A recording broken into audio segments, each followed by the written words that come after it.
Welcome to the Sandler Sales and Sales Leadership Thought of the Day. I want to talk a little bit about the concept of debriefing. A long time ago, I was in the armed forces, and after an exercise, we would get together as a leadership group and we would talk about what happened, what went well, what didn't go well, and what could we do in the future. We had a formalized process around that. We called that debriefing. And the importance was always around how do we get better? How do we become more effective at what we're doing? When it comes to sales and sales leadership, the debrief that we often experience is pretty limited. Often we hear things like, hey, how'd that go? Did you get the sale? Yeah, it was great. Or, yeah, it was a really good meeting. I think something will happen. That's what we think debriefing is. And frankly, we're missing the boat.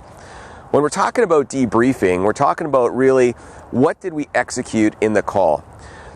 And we should really play the call backwards. Where did we start? What kind of commitments did we get out of that call? And that would make it a valuable meeting that we had with people. So we have to understand what actually happened. What commitments did they really make? Not what we hoped they made. What did they really make? Then we want to go, did we execute our process? Did we really go through our selling process? How was our bonding and rapport? Did we have some kind of upfront agreement?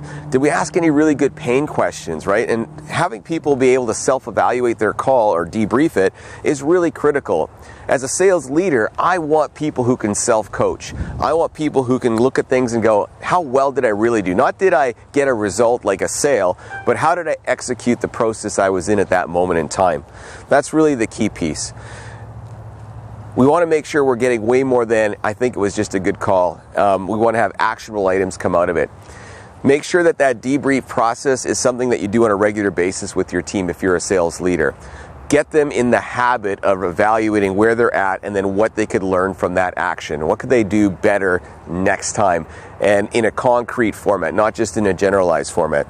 If you have a regular debrief where you're looking at the process, you're looking at the decisions that got made and evaluating those, you're going to have far more success down the road. So if that's of interest to you, feel free to reach out to us at Sandler. We'd love to have you crash a class. Alternatively, we also have some webinars happening. We'd love to have you join those as well.